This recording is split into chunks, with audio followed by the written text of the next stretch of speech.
부정적으로 보지 않을 수가 없어요, 지금은 솔직히. 11월까지는 절대 못 그런다. 좋은 시장으로 보답을 해야 되거든요, 파월 입장에서는. 굳이 베팅하면 떨어질 걸로 보기는 하는데, 시청자 심리 완전 막 꺾어버리면서 그냥 바로 찐 베어마켓 진입할 수도 있거든요.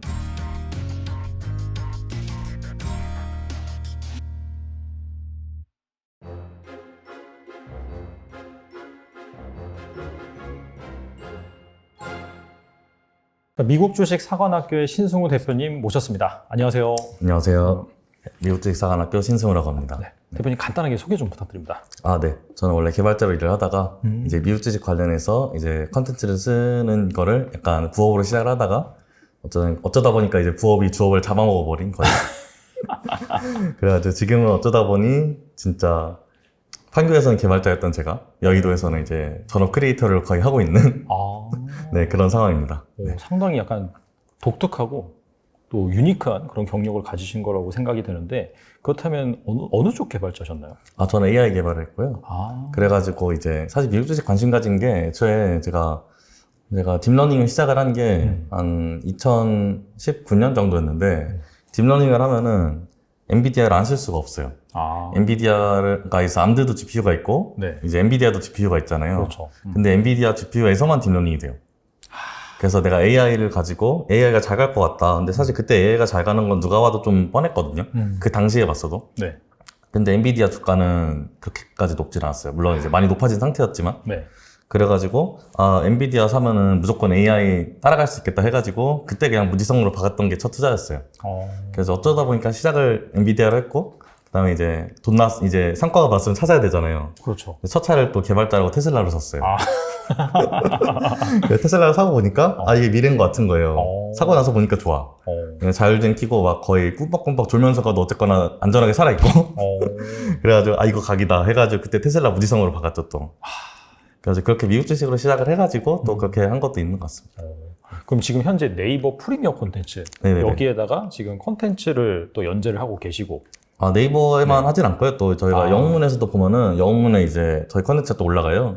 그래서 영문에서 이제 미주사관학교라고 검색을 하시면 저희 이제 컨텐츠를 볼 수가 있고, 또 경향신문에도 저희 게 올라가고 있습니다. 지금 정기기고를 하고 있고. 그래가지고 여기저기서 앞으로 더 다양한 곳에서 이제 보실 수 있을 거예요. 지금 이제 구독자 기준으로는 3위 정도 하고 계시는 거죠? 그렇죠. 회원은 한 2,000명 정도. 그렇죠. 그래도 상당히 단기간 내에 빠르게 회원을 확보하고, 또 그만큼 이제 인사이트가 있었기 때문에 가능한 걸로 알고 있는데, 대표님 모시고 정말 이 미국 주식에 관한, 지금 최근에 좀 많이 빠졌다가 다시 반등하는 그런 상황인데 상당히 지금 중요한 것 같아요. 그쵸. 기로에 서인 것 같습니다. 그래서 그런 부분들을 대표님과 또 이야기 나눠보는 시간을 갖겠습니다. 네. 자, 바로 전일이죠. 7월 CPI가 발표가 됐습니다. 이게 진짜 예상치를 상회하냐 하회하냐 이런 전망이 여러 가지 나왔는데, 결과적으로는 하회를 했고 나스닥 지수가 좀 반등을 많이 했습니다. 그렇죠. 그래서 이제 시각은 자연스럽게 연준의 기준금리 인상 스케줄이 어떻게 되는지, 분명히 이제 CPI가 내려갔으면은 그만큼 인상하지 않지 않을까라는 기대감이 있을 것 같은데, 대표님께서는 어떻게 보시는지 좀 궁금합니다. 근데 저는 이게 우영우 지금 요새 유행하는데, 네. 거기서 보면 뭐 고래는 알을 낮춰준다, 네. 문제 본질에 초점을 맞춰준다 하는데, 저도 이거 똑같이 생각을 하는 게, 그러니까 결국 시장이 어떻게 움직이는지가 가장 중요하잖아요. 네. 그러니까 뭐 CPI고 연준 기준금리고 뭐고 다 필요 없고 일단 주가가 중요하단 말이에요. 근데 주가 측면에서 보면은 최근에는 그냥 거의 추세 변환이 없어요. 추세 변화가 없다는 게 주체적으로. 그러니까 내가 CPI가 어떻게 나왔든 아니면은 기준금리가 어떻게 나왔든 간에 그쯤에 올라가고 있으면 그냥 올라가고요. 그쯤에 내려가고 있으면 그냥 내려가요. 제가 이거를 좀 단적으로 예를 들면은, 네. 제가 연초로 보면은 한 25bp가 올라간다고 하는 게 이제 컨센서스였는데, 50bp면은 너무 미친 자이언트 스텝이다 이랬는데, 지금 뭐 75bp 올라도 그냥 가던 장 그대로 쭉 가요. 그래가지고 이거 실제로 찍어보면은, 실제로 이제 저희 회원분 중에 한 분이 찍어보셨는데, 그 나스닥 지수랑 이제 그 CPI 발표된 날이랑 FOMC 발표된 날이랑 추세가 반등한 날은 하나도 없어요.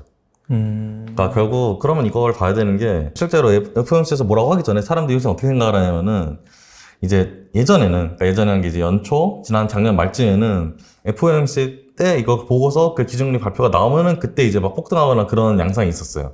근데 최근에 들어서 어떻게 되냐면은 사람들이 CPI를 먼저 보고, CPI 보고, CPI가 어떻네 하고 반응을 하고, 그 다음에 또 FOMC 때는 별 반응이 없어요. 그래서 이제 사람들이 먼저 선반응을 하는 거죠. 그래가지고 이제 PPT가 보면은 기준금리보다 CPI가 중요하다. 근데 최근에는 CPI도 별로 안 중요해지는 것 같아요. CPI 나온 날에도 추세 변환이 별로 없어요. 그러니까 나오고 나서 뭔가 이제 하락을 했다 확 상승을 한다든지 아니면 상승을 했다 확 하락 반전한다든지 그러한 디테일한 추세 변환이 없다. 네네네. 그래서 여기서 보면은 아까 반등했다고 말씀하셨는데 엄밀한 반등은 아니고요. 최근에 장이 쭉 좋았거든. 최근에 장이 쭉 좋았는데 이제 어제 CPI가 나오고 나서도 그냥 좋았거든요. 그러니까 엄밀한 반등 추세에 이제 CPI가 나왔는데 그냥 뭐 잘 나왔으니까 물론 이제 그냥 반등을 하던 그 기세를 꺾지 않았던 거지. 근데 그래가지고 뒤집어 말하면은 최근에 사람들이 그냥 CPI가 어떻게 나오든 혹은 어떤 지표가 어떻게 나오든 간에 그 추세에 대해서 시장이 그렇게 예민하게 반응하지 않더라고요. 그러면은 사실 미국 주식 같은 경우에 작년 12월 그때부터 이제 좀 하락을 했다라고 그쵸. 볼 수 있다면은 그때 이제 나왔던 키워드가 뭐 강력한 기준금리 인상, 뭐 하이퍼 인플레이션 여기에다가 러시아와 우크라이나 전쟁이 더해지면서 그러한 부분들이 더 가중될 것이다라는 부분을 선반영해서 너무나 많이 빠졌기 때문에 실제로 약간 이런 데이터가 나온다 하더라도 좀 점점 내성이 생겼다라고 볼 수 있을까요? 내성이 생긴 건 맞는 것 같은데 선반영의 정도에 대해서는 좀 잘 모르겠어요. 왜냐면 이게 그런 게 있는 게 그래서 지금 보면은 우크라이나 전쟁이 지금 진행 중인데 솔직히 지금 진행 중인 상황에 대해서 잘 알고 있으신 분이 거의 없을 것 같아요. 그러니까 이제 사람들이 관심이 빠졌어요. 그래가지고 그 말 뜻은 시장에서도 사람들이 우크라이나 전쟁 상수로 받아들이는 상황인데 지금 근데 그런 상황에서 이제 전쟁이 지금 어떤 식으로든 변화는 계속 하고 있단 말이에요, 실제로는. 네. 실제로 변화를 하고 있는데 이 변화된 시그널에 대해서 정확하게 대응하고 있냐 물어보면 그건 좀 애매하죠. 그래서 일정 수준 선반영이 되어 있는 건 맞으나 네. 지금 전황의 변화나 지금 세계 어떤 변화에 대해 매크로 변화에 대해서 막 그대로 즉각적으로 받아들이고 있는 장은 아니다 지금은. 그래서 지금은 좀 그러니까 시참자 심리로 많이 돌아가는 장이 아닌가 생각이 좀 듭니다. 그러면은 그런 뭐 변화하는 시그널 이런 것들을 잘 아직은 시장에서 반영하지 않다라고 말씀하셨는데 그러면 어떤 시그널들이 지금 나오고 있죠? 약간 뭐 부정적인 시그널인가요? 긍정적인 시그널인가요? 되게 혼조돼서 나오고 있기는 해요. 그러니까 예를 들어서 보면은 저희가 그러니까 우크라이나 사태가 터지고 나서 밀이 아주 난리가 났잖아요. 그렇죠. 근데 밀 난리가 난 게 최근에 이제 가격이 또 폭락을 했어요. 근데 폭락한 거의 시그널은 제가 볼 때는 미국에서 밀이 풍작이었거든요. 맞아요. 근데 재밌는 거는 미국의 밀의 마켓시어는 되게 작아요, 생각보다. 그래서 미국에서 풍작이라고 해서 사실 떨어지는 게 좀 애매한 거예요. 과대 낙폭일 수도 있어요, 그래서. 근데 지금 유럽에서 보면은 유럽이랑 인도가 더 크거든요. 근데 유럽은 지금 역대급 폭염이란 말이에요. 그렇죠. 근데 밀의 생육 온도는 30도까지예요. 30도가 넘으면 익어요. 그래서 못 살아요. 그래가지고 올해 밀 작황에 대해서 좀 부정적으로 보지 않을 수가 없어요, 지금은 솔직히. 근데 그런 게 지금 사실 반영이 되어 있냐 물어보면은 저는 아닌 것 같거든요. 일단 밀 선물 시장에는. 제가 봐도 아닌 것 같아요. 왜냐하면 계속해서 하향 안정화되고 지금 시장에서 막 음식료 업체들 막 그래서 원가 내려간다고 해서 막 주가 오르는 거 보면은 맞아요. 거의 그냥 신경 안 쓰는 것 같아요. 네. 그래가지고 그런 부분을 봤을 때 이게 지금 뭔가 그러니까 실제 벌어지는 상황이, 그러니까 벌어지는 게 너무 많다 보니까 그게 다 노이즈가 돼가지고 사람들이 그거를 즉각 반영하기에는 너무 노이즈가 많다. 그래가지고 지금은 뭔가 시장 변화가 어떤 펀더멘탈 변화가 있어가지고 그게 민감하게 딱딱딱 반응한다기보다는 그냥 매크로 지표들은 좀 그냥 시장 심리에 묻히는 것 같아요. 좀. 그래서 지금은 사실 그래서 제가 볼 때는 그래서 뒤로 알아보면 매크로 지표를 많이 보는 게 큰 의미가 있을까 지금 당장 단기적으로는. 그래서 CPI나 기준금리도 저는 사실 원래는 FOMC 나오는 날에 밤새가지고 봤는데 네. 최근에는 그냥 이번까지만 볼 것 같아요. 네. 이게 막 그렇게까지 막 민감하게 반응을 안 하니까 지금은 또 보니까. 그래가지고 막 컨센서스를 깨고 막 그렇다고 해서 지금 파월 성향상 컨센서스를 깨고 가겠냐 물어보면은 제가 볼 땐 11월까지는 절대 못 그런다. 중간선거가 있으니까. 그러니까 중간선거 전까지는 좋은 시장으로 보답을 해야 되거든요. 파월 입장에서는. 네.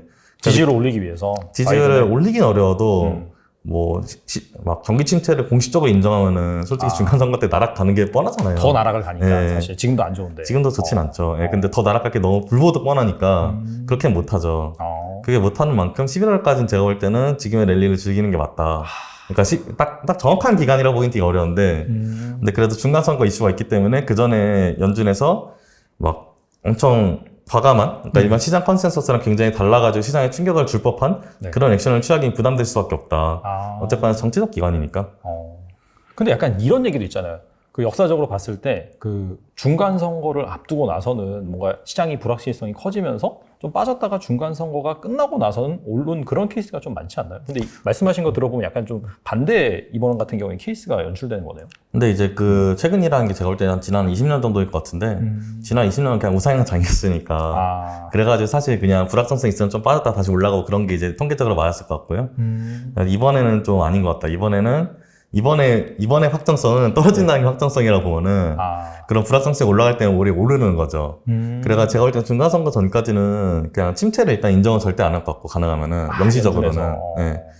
사실 명시적으로 침체를 인정하는 기관이 아니기도 하고 연준이. 네. 그렇기 때문에 이제 지금 GDP는 뭐 GDP 상황만 보면 일단 침체긴 하죠. 테크니컬리 이제 침체라고 네. 하더라고요. 근데 사실 그것도 이따가 좀 얘기를 할 건데 테크니컬하게 침체를 보는 지표가 GDP만 있는 건 아니에요. 그렇죠. 고용 지표도 있죠. 네, 근데 그 5가지 지표 정도를 보통 보는데 근데 그 5가지 지표가 2대 3이에요. 되게 혼조세예요. 근데 그 5가지 지표도 또 보정을 해서 봐야 되는데 이따가 좀 자세히 말씀을 드릴게요, 그거는. 근데 어쨌거나 그래서 지금 침체라고 말하기는 되게 애매한 상황이지만 근데 어쨌거나 연준 입장에서는 죽었든 깨어나도 침체라고 인정을 안 할 것이고 그리고 무엇보다 그러니까 시장 상황 그리고 경제 상황에 이제 큰 충격을 줄 만한 행동을 11월 전까지 굉장히 자제할 것 같다. 그렇기 때문에 지금은 사실 지금 추세가 연준 때문에 깨지진 않을 것 같다. 예를 들어가지고 뭐 미국이랑 대만이 전쟁을 해요. 그럼 뭐 솔직히 뭐 연준 할애비가 와도 그냥 주가는 크게 요동칠 수밖에 없거든요. 근데 그런 게 아니라 연준이 나서가지고 뭔가 총대를 메고 지금 시장을 어떤 식으로 크게 바꾸는 그런 행동을 하기에는 적절한 타이밍이 아닌 것 같다. 그래서 CPI든 뭐 기준금리든 저는 막 그것 때문에 시장이 엄청 크게 바뀔 것 같잖아요, 이제는. 연준도 막 과감하게 뭔가 자기만의 스텝을 밟을 가능성도 낮고. 네, 그렇게는 못할 것 같아요. 뭐 100포인트 올려야 된단 말이 사실 연초에 있었단 말이에요. 네. 근데 연초에 있었지만 그런 거 못하죠. 중간선거철이니까. 네. 그 맞냐 틀리냐를 떠나서 일단 아웃 오브 테이블인 거예요. 그래가지고 근데 이제 연준에서 지금 굉장히 좀 잘 시장을 테이밍하고 있다고 보이는 거는 네. 연초에는 일단 기준금리 올리는 것 자체만으로도 굉장히 사람들이 이슈가 있었는데 지금 75bp 올리면 사실 적게 올리는 건 아니거든요. 그렇죠. 근데 지금 사람들이 반응이 없어요. 그러니까 내성을 잘 기른 거죠. 그렇죠. 네. 그러니까 이거 연착륙을 하기 위해서 그런 부분에 테이밍을 하는 건데 이게 결국 약간 보통 카이팅이라는 표현을 많이 쓰잖아요. 적정한 거리를 두면서 계속 유지를 하는. 네네. 그 부분에 대해서 지금 어쨌거나 좀 계속 어느 정도 하고 있는 듯 보여요. 근데 어쨌거나 지금 그런 상황을, 그러니까 지금 현 상황을 연준에서 나서서 바꾸기에는 정치적으로 걸린 게 너무 많다. 그래서 제가 볼 때는 기준금리에 대해서, 모르겠어요. 또 다음에 기준금리 나왔는데 갑자기 이제 파월이 생각이 막 바뀌어가지고, 그래가지고 막, 이번에 125bp 올리겠다. 이러면 이제 뭐, 날아가는 거죠. 그쵸. 이건 어쩔 수 없죠. 근데 제가 볼 땐 그럴 가능성이 낮다. 그런 건 이제 블랙스완이라고 이제 생각해도 될 것 같고. 그렇다면은 11월 달까지는 약간 이런 지금의 랠리가 연출될 가능성이 있다라고 말씀하셨잖아요. 연준에서 네네네. 막 갑자기 와가지고 막 스탠스를 때리긴 좀 바꾸지. 어려울 것 같으니까. 그런 가능성이 있으니까 중간 선거 때문에. 그렇다면 결과적으로는 그 이후 그게 중요할 것 같은데 그 이후 장 같은 경우에는 그러면은 좀 하락을 예상을 하시는 거지. 결과적으로 지금 상승 그런 랠리가 베어마켓 랠리로 보시는 건지 궁금하거든요. 이게 일단 저는 그것도 좀 봐야 돼. 이것도 또 본질 한번 살짝 봐야 되는 게 네. 이게 이제 피어 앤 그리드 지수랑 그 다음에 이제 나스닥 지수를 같이 그려놓은 거예요. 그래서 얇은 선이 이제 피어 앤 그리드고 네. 이제 굵은 선이 나스닥 지수거든요. 네네. 지금 피어 앤 그리드가 놀랍게도 이제 중립을 조금 넘었어요. 이게 조금 그리드장으로 가고 있어요. 시청자 심리 자체는. 근데 근데 중요한 거는 어떤 걸 봐야 되냐면은 그 피어 앤 그리드를 이제 그리드로 반전했던 양전한 시점에서 주가들을 보면은 장이 좋을 때는 지금 꽤 이제 갭이 있단 말이에요. 지금 상황이랑은. 그러니까 이때 이제 그냥 라인을 쭉 그어본 다음에 이제 나스닥 지수를 보면은 이때는 불장이었잖아요. 네네. 근데 지금은 이미 배어장인 거예요, 사실. 그쵸. 그러니까 시청자 심리는 똑같은데 주가는 훨씬 낮으니까요. 그래가지고 이미 베어마켓인 건 맞고요. 그래가지고 베어마켓이라는 게 사실 이제 되게 상대적인 용어란 말이에요. 이게 언제가 불이고 언제가 배어고 이게 주가를 가지고 나누는 게 아니라 그렇죠. 시청자 심리 대비 이제 얼마나 주가가 잘 갔냐를 가지고 얼마나 상대적으로 불이냐, 얼마나 배어냐를 따졌을 때 이미 베어마켓이에요. 그거는 뭐 피할 수 없는 부분이고 그럼 이제 여기서 중요한 거는 이 반등이 올라가가지고 정말 저 위에 우리 예전 전고점까지 갈 것이냐 하면 저는 그건 좀 회의적으로 보는 게 어쨌거나 유동성을 줄이고 있기 때문에 그거는 그냥 펀더멘털이 그러니까 게임이 바뀐 거죠. 그래가지고 지금이 이제 똑같은 시차적 심리일 때 지금 주가가 이미 낮으니까 이미 베어마켓인 건 맞고요. 그래서 지금 베어마켓 랠리인 것도 당연히 맞고요. 네. 그래서 이게 불마켓으로 바뀔 거냐 물어보면은 제 생각에 좀 회의적이다. 일단 펀더멘탈하게 그러니까 크게 봤을 때는 그런 부분이 있고 작게 봤을 때도 좀 걱정되는 부분이 몇 개 있어요. 예를 들어가지고 아까 말했던 그 자세한 지표 이야기를 좀 넘어가 보면은 네. 지금 보통 실질 임금 같은 걸, 그러니까 실질적으로 이제 가구에서 보는 돈 같은 걸 되게 많이 봐요. 근데 그 돈이 지금 꽤 많이 늘었어요. 네. 그래서 그거는 침체랑 완전 상반되는 지표거든요. 그렇죠. 근데 이걸 뭘 봐야 되면 사실 시급을 봐야 돼요. 시급. 예. 그래서 투잡을 뛰고 있다. 네. 그래서 뭐 월에 일하는 시간이 뭐 100시간이 넘어요. 근데 임금이 안 올라간 건 말이 안 돼요. 근데 그런 경우에는 침체의 시그널이거든요, 오히려. 이게 어떤 의미냐면은 예를 들어가지고 저희가 예를 들어 볼게요. 예를 들어서 네. 물가는 똑같은데 네. 사실 똑같지도 않죠. 엄청나게 올라 있는 상태죠 지금. 맞아요. 엄청 올라 있는데 월급은 사실 그렇게까지 뭐 오르는 경우도 있지만 오르기 되게 어렵단 말이에요. 거의 못 오르는 거 네. 봐야죠. 그냥 저희 통장 보면은 알죠. 네. 그래가지고 이제 그런 걸 봤을 때 네. 그러면은 사람들 어떤 생각하냐면은 야, 이 돈을 못 먹고 살겠다 해가지고 이제 부업 찾죠. 네, 그래서 이거 진짜 생각해보면 이게 한국이나 미국이나 차이가 없는 게 네. 최근에 유튜버들 보면은 재테크 유튜버보다 엔잡 유튜버가 잘 나가요. 그런 것 같아요. 네. 그래서 시장 안 좋고 네. 주식 같은 경우에는. 근데 이게 미국이라도 다르냐? 미국도 아니에요. 미국도 똑같아요. 미국도 엔잡 뛰는 사람들 많이 늘었거든요. 그래서 노동 시간은 지금 미친 듯이 늘었어요. 그러면은 시간당 임금, 그러니까 임금당 그 노동 시간 계산해 보면 오히려 약간 안 좋겠네요. 근데 그거는 몰라요. 그걸 왜 모르냐면은 노동 시간은 실시간으로 나오는 그런 지표가 없어요. 그래서 그걸 계산해 볼 수는 없는데, 네. 근데 이제 거시적으로 봤을 때 그것이 굉장히 의심된다. 그렇기 때문에 이거를 이게 지표상으로 보면 일단 돈 잘 벌어보니까 침체가 아니란 말이에요. 근데 문제는 이것만 가지고 침체가 아니라고 말하기에는 노동시간 증가 폭이 좀 엑스트라 오디너리하게 크다, 지금. 그래가지고, 그러니까 크다고 의심되는 부분들이 있다. 실제로 블룸버그 사설 같은 거 보면은 그런 부분을 되게 많이 지적을 하거든요. 1970년도 이후에 가장 많이 일하고 있다, 미국 사람들이. 근데 그러면은, 근데 이건 통계가 없어요. 없으니까 모르는 거예요. 그래가지고 시급을 봐야 되는데, 시급은 오히려 떨어지고 있을지도 모른다. 실제로 그것도 맞을 수도 있는 게, 이게, 테크 기업이 잘 가면은 시급이 떨어져요. 그때는 얘기해서. 예를 들어, 우버 택시 드라이버들, 최저 시급도 못 받는 경우 되게 많거든요. 대표적인 예죠. 그래가지고 약간, 테크 기업이 잘 가면은 시급이 사실 잘 가기 되게 어려워요. 그러니까 사회 전반적으로는. 물론 이제 뭐 엔지니어들이나 소수의 이제 그런 사람들은 엄청난 돈을 받겠지만, 전반적인 시급이 잘 가긴 굉장히 어려운데, 그래가지고, 근데 이제 그런 상황에서 사실 물가는 계속 그냥 잘 유지가 됐으니까 상관이 없었는데, 인플레가 터졌다. 그러면은 뭐 이제, 네, 굉장히 좀 뭐라 해야지, 그냥 투자 마려울 수밖에 없죠. 이게 그냥, 딴 사람 얘기가 아니에요. 지금 제 얘기에 딱. 상자 저 보면은 이제 제가 왜 이거 부업 시작했냐. 집값 올라간 것 때문에 부업 시작한 거예요, 사실. 회사 월급만으로 감당 안 되겠다 싶으니까. 근데 이게 뭐 미국이라고 다르냐. 미국 아저씨들이라고 뭐 솔직히 뭐 별 수 있는 게 아니에요. 돈 없으면 일해야지. 그렇죠. 네.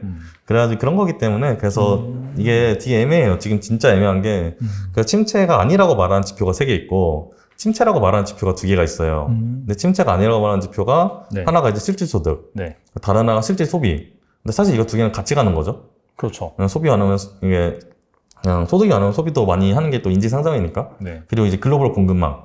공급망. 네, 그래서 그거 3개는 좀 괜찮아요. 그거 3개는 좀 이제 올라야 될 거는 상승했고 이제 글로벌 그 공급망 이제 부담 같은 경우 하락했어요. 그거 자체는 이제 침체 그게 아닌데 나머지 2개가 뭐였더라 뭐 렌트랑 뭐 있었는데 어쨌거나 그거는 좀 다 하락 반전했어요. 근데 제가 말한 이유가 만약 가설이 맞다고 치면은 그럼 앞에서 말한 3개 중에 2개는 침체라고 볼 수도 있는 여지도 있단 말이에요. 아까 말씀하신 네, 시급이 엔잡을 떨어져. 떼가지고 그 부분이기 때문에 그렇게 보면은 이거는 좀 애매해지는 거죠. 그래가지고 지금 뭐라고 말해 진짜 애매해요. 완전 중립이에요. 그래가지고 그 다음에 떨어질 거냐 올라갈 거냐 물어보면은 저는 사실 그냥 둘 중에 굳이 베팅하면 떨어질 걸로 보기는 하는데 근데 사실 이거에 확실하게 베팅할 수 없다 지금은. 그래가지고 이제 그런 부분들이 있는데 근데 어쨌거나 일단 그래가지고 미세 지표는 왔다 갔다 하는데 거시적으로 어쨌거나 시장에서 돈 빼면은 나스닥이라고 실이 아니거든요. 그렇죠. 돈 빠지면은 그냥 주가 떨어지는 거지. 그거는 뭐 사실 뭐 그래도 그런 게 있어요. 저는 개인적으로 보는 보조 지표 중에 크립토 마켓캡을 보거든요. 아 진짜요? 왜냐면 그걸 왜 보냐면은 네. 유동성을 나타내는 되게 좋은 지표예요. 개인들의 유동성? 아니 그냥 전체? 지구의 유동성. 아. 왜냐면 이게 크립토라는 게 너무 좋은 게 일단 글로벌해요. 그러니까 이제 한국에 있는 비트코인이나 미국에 있는 비트코인이 다른 게 아니잖아요. 그렇죠. 그리고 유동성이 없으면 자각이 되게 어려운 구조예요. 펀더멘탈이라는 게 되게 애매하니까 아직까지는. 그렇죠. 그러니까 펀더멘탈이라는 게 없으니까 그럼 여기에 들어가는 자산은 순수하게 유동성 보고 들어가는 자산이란 말이에요. 아. 그렇기 때문에 이제 모든 크립토의 그러니까 모든 코인들의 이제 시총을 다 합친 걸 크립토 마켓캡이라고 불러요. 그렇죠. 거기서 비트코인 익스클루드한 거를 이제 따로 지표를 보는데 왜 비트코인 익스클루드 하냐 물어보면은 비트코인은 이미 나스닥이랑 커플링이 많이 돼요. 그래서 비트코인 빼고 보면은 그러면 나머지 애들이 진짜 찐 유동성의 약간 프록시 지표라고 볼 수 있는데 거기서 거래량이랑 마켓캡을 같이 보면은 확실히 고점 대비 많이 빠졌어요. 그렇죠. 많이 빠졌죠. 그래가지고 이게 원래대로 다시 올라가려면은 제가 볼 때는 좀 더 유동성이 올라가든지 하는 뭔가 그런 매크로한 뭔가 큰 반전이 있어야 되는데 솔직히 지금 그럴 것 같진 않다. 그러니까 하락장을 보는 게 일단 정배팅인 것 같긴 하다라고 생각을 합니다. 근데 확신은 하기 어려울 것 같아요. 그렇죠. 뭐 확신을 하는 거는 뭐 사실 신 아니면은 뭐 확신하면은 제가 여기 안 나오고요. 무당이기 때문에. 그냥 열심히 이제 나스닥 선물을 하겠죠. 네. 근데 이제 그건 아니고요. 예. 근데 어쨌거나 그래가지고 제가 볼 때는 이거 볼만한 지표가 몇 개 있는데 보조적으로 예를 들어서 저는 그런 게 제가 아까 엔비디아를 보고 이거 딥러닝은 독점 주니까 이거는 무조건 가즈하다 이렇게 생각했다고 그랬잖아요. 네. 이런 거 비슷하게 보실 만한 생활 속에서 보실 만한 지표가 몇 개가 있어요. 예를 들어가지고 제가 마케터 분들한테 가끔 얘기할 일이 있으면은 광고 하시는 분들 그러면 이제 구글이나 페이스북 광고 단가를 보라 그래요. 걔는 광고로 먹고 사는 기업인데 본질적으로 네네. 광고 광고 단가가 비딩 기반이니까 수요에 정확하게 비례한단 말이에요. 그렇죠. 그래가지고 광고 단가가 떨어지면 걔네 매출도 솔직히 떨어질 수밖에 없어요. 근데 구글에서 페이스북은 한 번 떨어졌죠. 개인정보 이슈 때문에. 네네. 근데 한 발 더 남았을 수도 있어요. 왜냐면 이게 저는 스타트업 쪽에서 많이 일을 했었는데, 그러니까 이제 회사 오기 전에는 근데 네. 스타트업 쪽 경기가 조금 선행 지표가 되기도 해요. 아, 근데 스타트업 같은 경우에 지금 투자가 다 얼었어요. 아예 없어요. 맞아요, 맞아요. 근데 그런 경우에 되게 재밌는 게 스타트업에 투자하던 딱 두 개예요. 하나는 사람 뽑아요. 하나는 광고 돌려요. 근데 사람은 안 뽑을 수가 없어요. 사람을 뽑아야죠. 그러니까 일이 되니까. 네. 덜 뽑긴 하죠. 덜 뽑긴 하는데 어쨌거나 일단 사람을 뽑아야 되는데 그럼 줄인 걸 뭘 줄여요? 광고를 줄여요. 근데 지금 이 충격이 크게 반영이 안 돼 있는 부분이 있는 것 같아요. 구글 광고는 아직. 페이북 광고는 조금 떨어진 것 같아요. 그래가지고 그런 걸 봤을 때 근데 이제 그런 거가 만약 진짜로 소비가 줄어들면은 꼭 스타트업뿐만 아니라 다른 기업들도 다 그냥 줄일 거거든요. 그럼 구글 광고 CPC에 영향을 줄 것이고 CPC라는 게 클릭당 돈, 클릭당 얼마 내는지. 그래서 원래 1,000원 하던 게 뭐 800원까지 떨어졌다. 그러면은 구글 매출도 한 10%에서 20% 정도 낙폭은 봐야 되는 거죠. 아, 근데 그런 게 있을 때 구글도 실적 안 좋으면 그냥 주가 떨어지는 건 어쩔 수 없어요. 그렇죠. 뭐 이거는 뭐 구글이 아니라 구글 하루비 가도 그냥 그런 거죠. 근데 그런 경우에 이런 시장 주도주들이 보통 보면 지금 IT 기업들, 빅테크 기업들인데 애플을 빼면은 광고 비중이 엄청 높아요. 아, 넷플릭스도 지금 광고 비중을 높여버렸죠. 아, 근데 이제 광고 시장이라는 게 결국 침체기에는 안 좋을 수밖에 없어요. 그럼 이제 그런 애들 만약 있다고, 만약 어떤 트리거로 그런 것 좀 안 좋게 나오면은 그게 그냥 시청자 심리 완전 막 꺾어버리면서 그냥 바로 찐 베어마켓 진입할 수도 있거든요. 그래가지고 저는 좀 떨어질 요인이 아직 몇 발 남았다고 생각은 합니다. 그리고 저는 또